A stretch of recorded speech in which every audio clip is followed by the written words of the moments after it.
A very good morning to all the students. बच्चों आज हम करने जा रहे हैं रिटायरमेंट ऑफ अ पार्टनर का एक इम्पॉर्टेंट टॉपिक जिसका नाम है कैपिटल एडजस्टमेंट। और ये जो क्वेश्चन है ये बोर्ड में एक मैंडेटरी क्वेश्चन है जो 8 मार्क्स से पूछा जाता है। इसमें 3 तरह के क्वेश्चन है, तो हमने तीनों तरह के क्वेश्चन एग्जाम्पल के थ्रू सॉल्व किए हैं। चलिए स्टार्ट करते हैं। Question number 1, this is the case 1 when capital of new firm is given. मतलब एक रिटायरमेंट के बाद जो बचे हुए पार्टनर्स हैं उनके लिए फर्म में उनका न्यू कैपिटल दिया होता है, तो दैट इज कॉल्ड केस 1। चलिए स्टार्ट करते हैं क्वेश्चन नंबर 1 से। Amit, Sumit, Rajat were partners in the ratio of 2:1. Following was their balance sheet as on 31st March 2024. This is their balance sheet given. So you can see all the information about liabilities and assets. चलिए देखते हैं additional information में। सबसे पहले on 1st April 2024, Sumit retired on the following terms and condition. सबसे पहले देखते हैं हम depreciate plant by 10% and stock was revalued at 67,500. तो प्लांट को डेप्रिशिएट किया गया है। प्लांट की बुक वैल्यू 90,000 है, तो उसका 10% कैलकुलेट करेंगे तो 9,000 आ जाएगा, जो कि रीवैल्यूएशन अकाउंट के डेबिट साइड में आ जाएगा। ऐसे स्टॉक को देखें, स्टॉक वाज रीवैल्यूड एट 67,500, जो कि बुक वैल्यू स्टॉक की दी हुई है 70,000। तो आप देख सकते हैं स्टॉक की वैल्यू में 2,500 का रिडक्शन हो रहा है, तो ये भी रीवैल्यूएशन अकाउंट के डेबिट साइड में आ जाएगा टू स्टॉक करके। नेक्स्ट पढ़ते हैं B adjustment. There was an unrecorded asset जिसकी वैल्यू 45,000 है, तो एक रिकॉर्ड एसेट है जो अनरिकॉर्डेड थी, अब इसको रिकॉर्ड करना है, तो एसेट्स की वैल्यू बढ़ जाएगी, तो इसका इफेक्ट होगा ये रीवैल्यूएशन अकाउंट के क्रेडिट साइड में आ जाएगा। नेक्स्ट देखते हैं provision for doubtful debts was found in excess by ₹5,000। इसका मतलब ये हुआ, जो ये प्रोविजन आप देख सकते हैं बैलेंस शीट में 6,000 लिखा हुआ है, तो ये सिर्फ ये एक्सेस में प्रोविजन क्रिएट किया गया 5,000 से, तो हम इसको वापस कम करेंगे, यानी डेटर्स की वैल्यू जो हमने 6,000 से कम करी है, हम डेटर्स की वैल्यू को वापस 5,000 से बढ़ा देंगे, तो इसका इफेक्ट ये होगा कि रीवैल्यूएशन अकाउंट के क्रेडिट साइड में आ जाएगा। देखते हैं next adjustment. Market value of the investment was 65,000।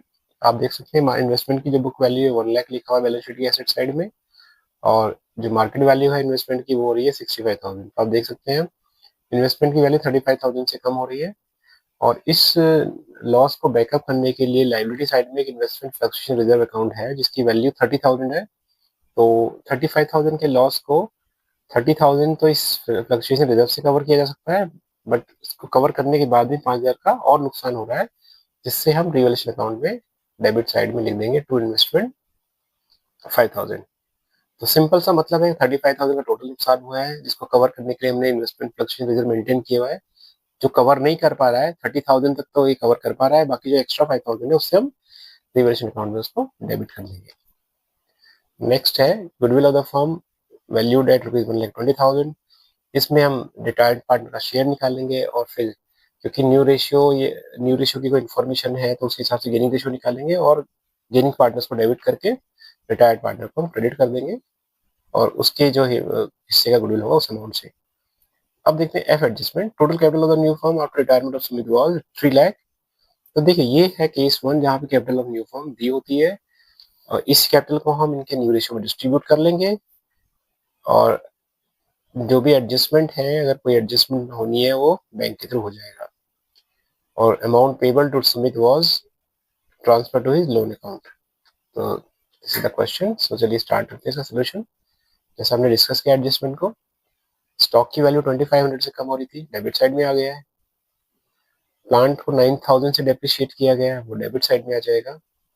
Investment का लॉस 5000 का लॉस आ रहा था, वो भी डेबिट साइड में आ जाएगा। एक अनरिकॉर्डेड एसेट थी 45,000 का, उसको हमने क्रेडिट साइड में एंटर किया है। और जो हमारे डेटर्स थे, जो हमारे हमने प्रोविजन क्रिएट किया था 5,000 का एक्सेस प्रोविजन था, जिसको वापस डेटर्स की वैल्यू को बढ़ा देंगे, तो ये 5,000 भी क्रेडिट साइड में आ जाएगा। टोटल कर लेते हैं बच्चों। ये टोटल आ रहा है क्रेडिट का 50,000। इस 50,000 के टोटल में से हम ये डेबिट का टोटल माइनस करते हैं, ये तीनों अमाउंट को मिला करके, तो डिफरेंस आ जाएगा 33,500, और इस प्रॉफिट को हम तीनों पार्टनर्स के प्रॉफिट शेयरिंग रेशियो में डिस्ट्रीब्यूट कर देंगे कुछ इस तरह से। तो अमित का शेयर आ जाएगा 13,400, सुमित का शेयर आ जाएगा 13,400, और रजत का शेयर आ जाएगा 6,700। चलिए आगे बढ़ते हैं।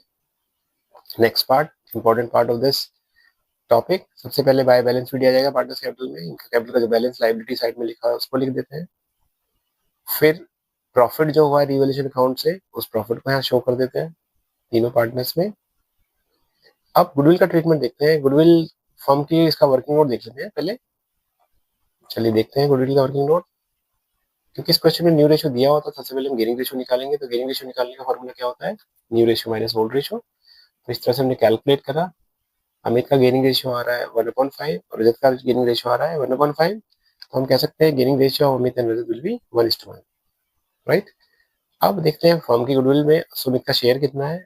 तो फर्म की गुडविल 1,20,000 है। इसमें सुमित का शेयर निकालेंगे जो कि 48,000 आ जाएगा, और इस अमाउंट से हम सुमित के अकाउंट को क्रेडिट करेंगे और गेमिंग पार्टनर्स के अकाउंट को डेबिट कर देंगे 1:1 के रेशियो में। तो इस 48,000 को हम 1:1 के रेशियो में डेबिट करके अमित और रजत का अकाउंट डेबिट कर देंगे। अब इसकी हम लेजर पोस्टिंग देख लेते हैं। तो लेजर पोस्टिंग कैसे हुई है? जैसे कि by Amit capital by Rajat capital in the account of Sumit 24,000। ऐसे ही इसकी कॉरेस्पॉन्डिंग पोस्टिंग देख लेते हैं। तो Sumit capital in the account of Amit 24,000 and in the account of Rajat. तो इस तरह से गुडविल का ट्रीटमेंट हो गया है। अब सबसे पहले हम जिस पार्टनर का रिटायरमेंट हो रहा है उसको हम उसका टोटल करते हैं। तो ये टोटल आ रहा है 2,81,400 और इसमें से माइनस कर देते हैं इधर का टोटल। तो इधर डेबिट साइड में कुछ भी नहीं है, तो एज इट इज 2,81,400 आ जाएगा सुमित का लोन अकाउंट। तो सुमित का अकाउंट हो गया बच्चों क्लोज। अब क्योंकि हमने कैपिटल एडजस्टमेंट करना है, तो ये जो बैलेंस सीडी है अमित का जो कि 1,90,400 आ रहा है और रजत का जो आ रहा है 1,72,700, इसको बैलेंस शीट लिख के हम इस पूरे पार्टनर्स कैपिटल अकाउंट को हमने दो पार्ट में डिवाइड कर दिया, जिससे थोड़ा क्वेश्चन आसान रहेगा समझने के लिए। तो इसको पहले हमने क्लोज किया है, बैलेंस शीट निकाला है, और फिर इस बैलेंस शीट को हमने इसके नेक्स्ट पार्ट में बाय बैलेंस शीट लिख के ट्रांसफर कर दिया है। अब इन दोनों अमाउंट, अब हम देखते हैं कैपिटल एडजस्टमेंट का। जो कैपिटल इन पार्टनर्स का नया कैपिटल दिया हुआ है, तो total capital of the new form is 3 lakh given. इसको इनके न्यू रेशियो में डिस्ट्रीब्यूट कर लेते हैं। तो अमित का जो कैपिटल आ जाएगा वो आ जाएगा 1,80,000। ऐसे ही जो रजत का कैपिटल निकालेंगे तो वो आ जाएगा 1,20,000। अब इन दोनों अमाउंट को हम पार्टनर्स कैपिटल अकाउंट के बैलेंस सीडी में लिख देंगे। टू बैलेंस सीडी करके अमित के कॉलम में 1,80,000 और रजत के कॉलम में 1,20,000। और अब इन दोनों साइड को बैलेंस करके देख लेते हैं। तो हम देखते हैं कि जो अमित का डेबिट का टोटल है वो आ रहा है 1,80,000 और क्रेडिट का टोटल आ रहा है 1,19,400। तो हम बड़ी साइड से छोटी साइड को माइनस कर देंगे और जो डिफरेंस आएगा उसको हम लिख देंगे बाय बैंक अकाउंट। कुछ इस तरह से बाय बैंक अकाउंट 60,600। ऐसे ही हम रजत का टोटल देखते हैं। रजत का जो टोटल आ रहा है क्रेडिट साइड का वो आ रहा है 1,72,700 और डेबिट साइड का टोटल आ रहा है 1,20,000। तो हम क्या करेंगे, बड़ी साइड से छोटी साइड को माइनस करेंगे, जो डिफरेंस आएगा उसको लिख देंगे to bank account balancing figure. तो इस तरह से पार्टनर्स कैपिटल अकाउंट बन जाता है इसका दूसरा पार्ट। हम चाहे तो इसको एक साथ भी कर सकते हैं, पर एक साथ करेंगे तो ये थोड़ा कॉम्प्लिकेटेड हो जाएगा।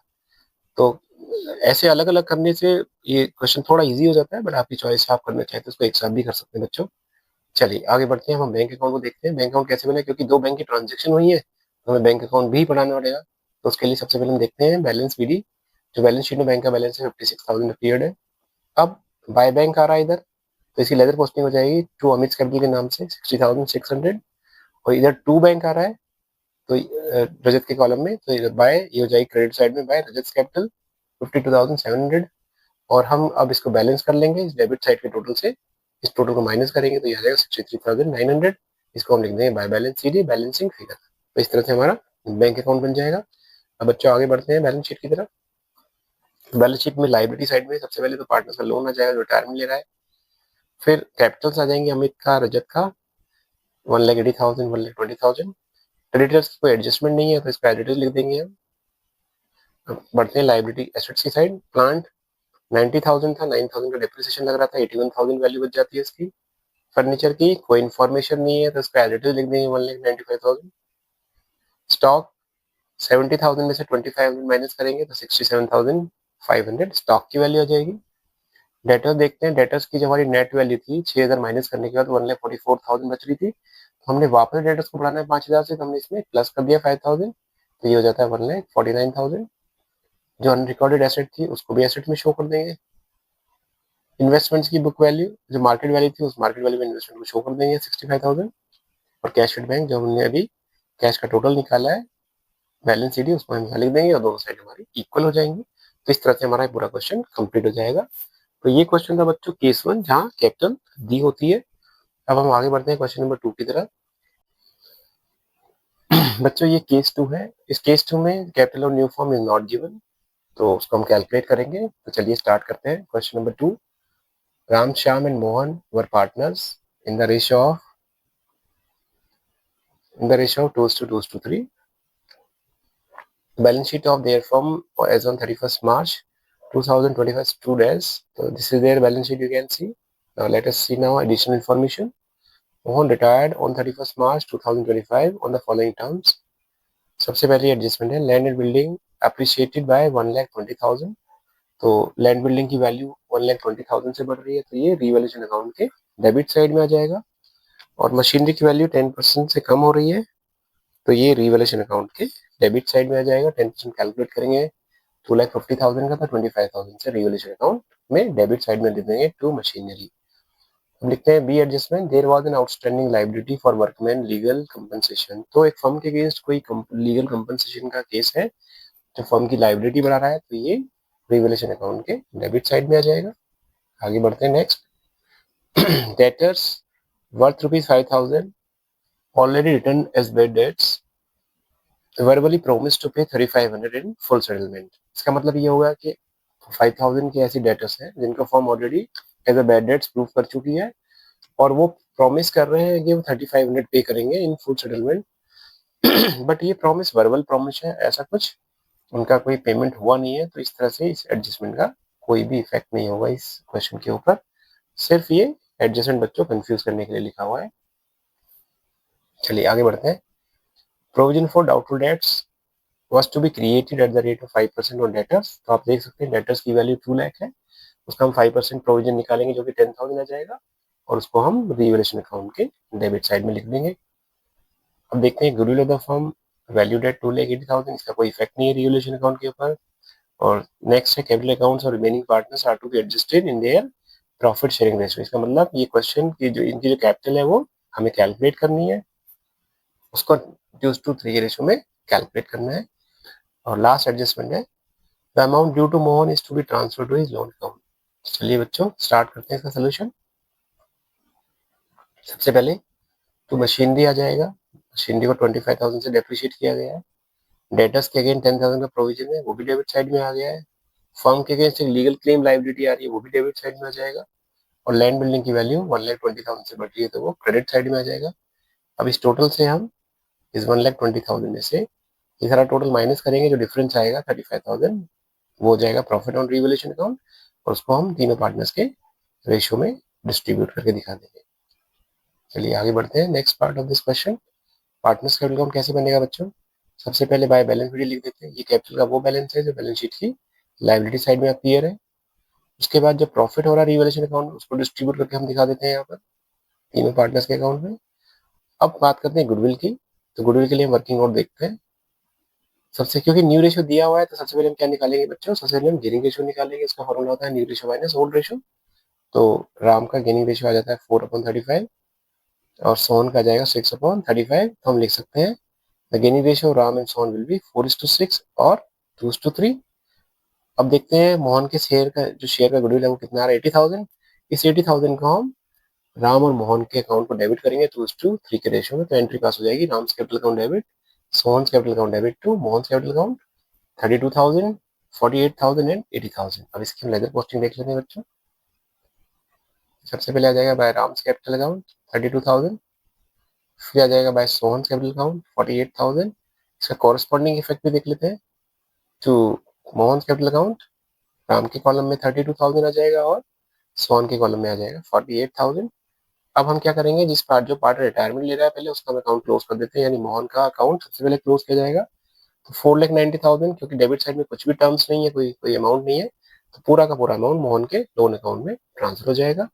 और ऐसे ही बातचीत बाकी बचे हुए पार्टनर्स का टोटल करेंगे, और टोटल से हम माइनस करके जो भी डेबिट की अमाउंट है, जैसे कि राम के कॉलम टोटल आ रहा है 6,35,000, इसमें 32,000 माइनस करेंगे तो ये आ जाएगा 6,03,000। इसको हम लिख देंगे टू बैलेंस सी डी। थोड़ा अलाइनमेंट ऊपर नीचे है, बट मैं आपको बता रहा हूँ to balance C D 6,03,000 Ram का अमाउंट है, और सोहन का आ जाएगा 4,92,000। और अब हम क्या करते हैं, इस बैलेंस शीट को हम ट्रांसफर कर लेते हैं इसके दूसरे पार्ट में, पार्टनर्स कैपिटल अकाउंट के बाय बैलेंस बीडी के नाम से। अब क्या करते हैं, क्योंकि हमें कैपिटल कैलकुलेट करना है तो हम करते हैं वर्किंग नोट, देखते हैं वर्किंग नोट इसका। सबसे पहले हम देखेंगे after all adjustment Ram capital is 6,03,000। ऐसे ही after all adjustment Sohan's capital is 4,92,000, दोनों को प्लस करेंगे तो टोटल कैपिटल कितना आ जाएगा 10,95,000, और इसको हम इनके न्यू रेशियो में डिस्ट्रीब्यूट कर देंगे। तो इस तरह से राम का न्यू कैपिटल आ जाएगा 4,38,000। ऐसे ही सोहन का न्यू कैपिटल आ जाएगा 6,57,000। जीरो मिसिंग है, कोई बात नहीं, ये 6,50,000 है तो इसको लिख देते हैं हम 4,38,000 टू बैलेंस शीट करके और 6,57,000। अब दोनों साइड को हम कंपेयर करके देख लेंगे। तो राम के कॉलम में आ रहा है to bank account balancing figure, बड़ी साइड से छोटी साइड को माइनस किया, 6,03,000 से हमने 4,38,000 को माइनस किया तो ये आ जाएगा 1,65,000। ऐसे ही सोहन की बात करें, सोहन के टोटल में 6,57,000 से हमने 4,92,000 माइनस किया तो ये आ जाएगा 1,65,000। आगे बढ़ते हैं। बैलेंस शीट में क्रेडिटर्स की कोई इन्फॉर्मेशन नहीं थी, वो एज इट इज आ जाएगा। एम्प्लॉइज प्रोविडेंट फंड की भी कोई इन्फॉर्मेशन नहीं है तो वो भी हम एज इट इज कॉपी कर देंगे। मोहन का लोन अकाउंट आ जाएगा बच्चों 4,90,000। राम्स का कैपिटल अकाउंट आ जाएगा 4,38,000। सोहन्स का कैपिटल अकाउंट आ जाएगा 6,57,000। और जो एक क्लेम था outstanding claim, legal claim firm के अगेंस्ट, वो भी लाइबिलिटी साइड में हम शो कर देंगे। और अब बात करते हैं लैंड एंड बिल्डिंग। एप्रिशिएट हो रही है लैंड बिल्डिंग 1,20,000 से, तो हमने उसको प्लस करके लिख दिया यहाँ पर 6,20,000 हो जाएगा। मशीनरी की वैल्यू डेप्रिशिएट हो रही थी, हमने 2,50,000 में से 25,000 माइनस किया तो ये आ जाएगा 2,25,000। स्टॉक की कोई एडजस्टमेंट नहीं है, एज इट इज कॉपी कर देंगे। फर्नीचर की भी कोई इन्फॉर्मेशन नहीं है, इसको एज इट इज कॉपी कर देंगे। डेटर्स के अगेंस्ट एक प्रोविजन था 10,000 का, तो 2 लाख के ऊपर हमने 5% प्रोविजन क्रिएट किया, माइनस कर देते हैं उसको भी। तो डेटर्स की वैल्यू हो जाएगी 1,90,000 और बैंक बैलेंस रहेगा 40,000 एज इट इज। तो दोनों साइड को मैच कर लेंगे तो इस तरह से हमारी बैलेंस शीट मैच हो जाएगी और हमारा क्वेश्चन नंबर 2 कंप्लीट हो जाता है। अब बच्चों बाहर पढ़ते हैं हम केस 3। जब एक आउटगोइंग पार्टनर को पूरा कैश के थ्रू पेमेंट हो रहा है और जो भी रिक्वायरमेंट है कैश की वो पुराने पार्टनर उस कैश को लेकर आ रहे हैं, तो ये भी एक इम्पॉर्टेंट क्वेश्चन है इस एडजस्टमेंट कैपिटल का, तो इसको आप बच्चों बहुत ध्यान से समझिए इस क्वेश्चन को। चलिए स्टार्ट करते हैं। Vinay Shukla and Roy were partners in equal ratio. The balance sheet of their firm as on 31st March 2025 stood as, this is their balance sheet given. देखते हैं एडिशनल इन्फॉर्मेशन में क्या लिखा हुआ है। Shukla retired on 31st March 2025 on the following terms। देखते हैं first adjustment, make a provision for doubtful debts at the rate of 10% on debtors. तो डेटर्स की बुक वैल्यू आप देख सकते हैं 90,000 है। 90,000 पे हमने 10% कैलकुलेट करा तो ये आ जाता है 9,000।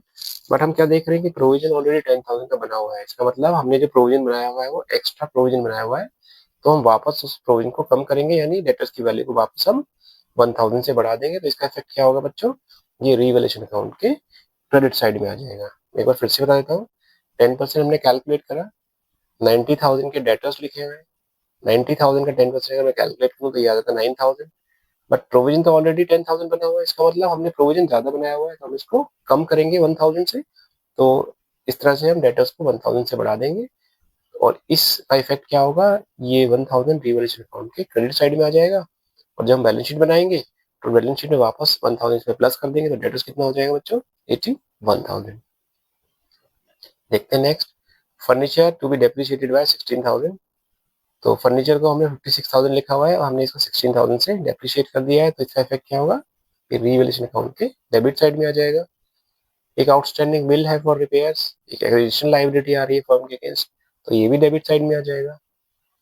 देखते हैं आगे, goodwill of the firm valued at 1,15,200। इसका सेम ही ट्रीटमेंट है, हम रिटायर्ड पार्टनर का शेयर निकालेंगे और रिमेनिंग पार्टनर से गेनिंग रेशियो उनको डेबिट कर लेंगे। देखते हैं next, Shukla was paid in cash brought by Vinay and Roy in such a way that their capital are proportionate to their profit sharing ratio, leaving a bank balance of rupees 10,000।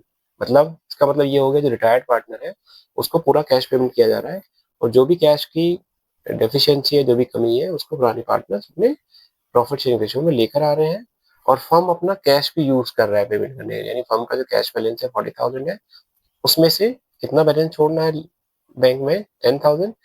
Payment के लिए हम 30,000 bank balance भी use कर सकते हैं। चलिए देखते हैं इसका सोल्यूशन। सबसे पहले फर्नीचर को डेप्रिशिएट किया गया था, डेबिट साइड में आ जाएगा। एक बिल था आउटस्टैंडिंग बिल फॉर रिपेयर्स, वो भी डेबिट साइड में आ जाएगा। लैंड बिल्डिंग की वैल्यू में अप्रिसिएशन है, उसको अप्रिशिएट कर देते हैं। प्रोविजन फॉर डाउटफुल डेट्स, क्योंकि हमारा 1000 से हमने प्रोविजन फॉर डाउटफुल डेट्स को हमने कम किया है, तो वो भी हमारा क्रेडिट साइड में आ जाएगा। टोटल कर लेते हैं बच्चों, क्रेडिट साइड का 25,000 टोटल आ रहा है, और इसमें से डेबिट साइड से 19,000 माइनस करेंगे तो ये आ जाएगा 6,000, और इसको हम तीनों के ओल्ड रेशियो में डिस्ट्रीब्यूट कर देंगे, जो कि 1:1:1 है। तो तीनों का ही प्रॉफिट का रेशियो हो जाएगा 2000, 2000 एंड 2000। बढ़ते हैं नेक्स्ट पार्ट की तरफ। सबसे पहले बनाएंगे by balance Vidhi partners capital account का बैलेंस कॉपी कर लेंगे। फिर जो प्रॉफिट हो रहा है रिवैल्यूएशन अकाउंट के थ्रू, उसको मैं लिख लेंगे यहाँ पर। फिर जनरल रिजर्व लिखा हुआ है, उसको भी डिस्ट्रीब्यूट कर देते हैं इनके रेशियो में, इक्वल रेशियो में, 1:1:1 के रेशियो में। अच्छा, अब गुडविल की बात करते हैं, देखते हैं वर्किंग आउट गुडविल का। Since no information given about the gearing ratio and new ratio, therefore gearing ratio Vinay and Roy will be equal to their old mutual ratio, यानी जो 1:1 इनका ओल्ड रेशियो है वो उसी के इक्वल हो जाएगा। फर्म की गुडविल है 1,15,200, इसमें शुक्ला का शेयर निकाल देते हैं, जो कि आ जाता है 38,400। इसको हम 1:1 के रेशियो से विनय और रॉय के अकाउंट को डेबिट करेंगे, तो एंट्री पास हो जाएगी। Vinay's capital account debit, Roy's capital account debit to Shukla's capital account. इसकी लेजर पोस्टिंग देख लेते हैं बच्चों। By Vinay's capital, by Roy's capital, तो शुक्ला के अकाउंट में आ जाएगा 19,200, 19,200, और इसका जो कोरस्पॉन्डिंग इफेक्ट है शुक्ला के अकाउंट टू शुक्लास कैपिटल लिखेंगे, और ये विनय के अकाउंट में और रॉय के अकाउंट में आ जाएगा। अब क्या करते हैं, हम इन तीनों अकाउंट को क्लोज कर देते हैं। इस टोटल से इधर की अगर कोई अमाउंट डेबिट साइड में लिखा है उसे माइनस कर देंगे, तो इस तरह से हमारा बैलेंस शीट आ जाएगा। विनय का टोटल आ जाएगा 86,800, शुक्ला का आ जाएगा 1,84,400, और रॉय का आ जाएगा 70,800। इन बैलेंस शीट को हम ट्रांसफर कर देंगे बाय बैलेंस शीट करके। अब चलते हैं वर्किंग नोट की तरफ, देखते हैं कैपिटल एडजस्टमेंट को हमें कैसे करना है। ये इंपॉर्टेंट क्वेश्चन है बच्चों, इसको ध्यान से समझिए आप। After all adjustment capital of Vinay is 86,800। ये बैलेंस शीट हमें कहाँ से मिल रहा है, जो हमने ये बच्चों कैलकुलेट किया है। ये हम तीन ये सारे बैलेंस हम यहाँ लिख लेते हैं। After all adjustment capital of Vinay 86,800, ऐसे ही after all adjustment capital Roy 70,800, plus इसमें जो हमने शुक्ला को पे करना है उसको भी ऐड कर लेते हैं, तो ये टोटल आ जाता है 3,42,000। अब हम जो हमारे पास कैश अवेलेबल कैश है उसको हम यूज कर लेते हैं 30,000, उसे इसमें से माइनस कर देंगे, तो इस तरह से जो नेट अमाउंट आ जाएगा ये आ जाएगा 3,12,000। ये हम विनय और रॉय के जो न्यू रेशियो उसमें डिस्ट्रीब्यूट कर देंगे, तो इस तरह से विनय का जो कैपिटल आ जाएगा वो आ जाएगा 1,56,000, और रॉय का जो कैपिटल आ जाएगा वो आ जाएगा 1,56,000। ये दोनों जो अमाउंट है ये दोनों का इनका न्यू कैपिटल है फर्म के लिए, नई फर्म में। चलिए देखते हैं पार्टनर्स कैपिटल अकाउंट को। हम इसको बैलेंस शीट लिख देंगे 1,56,000, 1,56,000। अब जो शुक्ला का अमाउंट है, शुक्ला को हम लिख देंगे टू बैंक अकाउंट 1,84,400, इसको हमने फुल पेमेंट कर दिया है। और विनय और रॉय के अकाउंट को हम कंपेयर कर लेंगे, जो भी साइड बड़ी होगी उसमें से हम छोटी वाली साइड को माइनस कर देंगे, यानी ये 1,56,000 में से हम 86,800 माइनस करेंगे, तो ये आ जाएगा 69,200। ऐसे ही रॉय की बात करें, रॉय के अकाउंट से 1,56,000 में से 70,800 माइनस करेंगे, तो ये आ जाएगा 85,200। अब देखते हैं बैलेंस शीट को। पहले इनके कैपिटल के बैलेंस आ जाएंगे विनय और रॉय के 1,56,000, 1,56,000। क्रेडिटर्स आ जाएंगे 1,20,000 के। आउटस्टैंडिंग बिल फॉर रिपेयर्स आएगा 3,000 का। स्टॉक 40,000 का आ जाएगा। फर्नीचर की वैल्यू कम हो रही है, माइनस करके लिख देते हैं उसको। डेटर्स की वैल्यू हमारे 10,000 के डेटर्स हमने माइनस किए हुए थे, बट हमें 1,000 कम करके माइनस करना है। इस तरह से हमारे डेटर्स 1,000 से बढ़ जाएंगे, 81,000 डेटर्स हो जाएगा। लैंड बिल्डिंग में एप्रिसिएशन हो रहा है, उसको प्लस कर देते हैं। और बैंक बैलेंस विल रिमेन 10,000, क्योंकि 30,000 हमने यूज किया है पेमेंट करने के लिए। और इस तरह से हमारी बैलेंस शीट इक्वल हो जाएगी दोनों साइड से। ये गलती से 462 लिखा है बच्चों, ये 435 टोटल है। तो इस तरह से हमारा बैलेंस शीट मैच कर जाएगा। इसको मैं करेक्शन कर देता हूँ, ये 435 टोटल है। तो इस तरह से हमारी बैलेंस शीट कंप्लीट हो जाती है। तो इस तरह से हमने तीनों क्वेश्चन किए बच्चों, और ये तीनों ही क्वेश्चन बहुत इंपॉर्टेंट है। आप इनको वीडियो को बार बार देखिए और समझने की कोशिश करिए। आई नो थोड़े से ट्रिकी और थोड़े डिफिकल्ट क्वेश्चन है, बट फिर भी ये क्वेश्चन आपके लिए बहुत हेल्पफुल होंगे। तो इस तरह से हमारा ये रिटायरमेंट चैप्टर पूरा कंप्लीट हो जाता है। अगर आपको वीडियो अच्छा लगता है तो वीडियो को लाइक करिए, अपने फ्रेंड्स के साथ शेयर करिए और चैनल को सब्सक्राइब करिए। और अगर कुछ भी आपको डाउट या कुछ क्वेरीज हैं तो आप अ, इस कॉन्टैक्ट नंबर पे क्वेरी कर सकते हैं। This is all about this video student. Thank you very much for watching this video. चलिए मिलते हैं नेक्स्ट वीडियो में।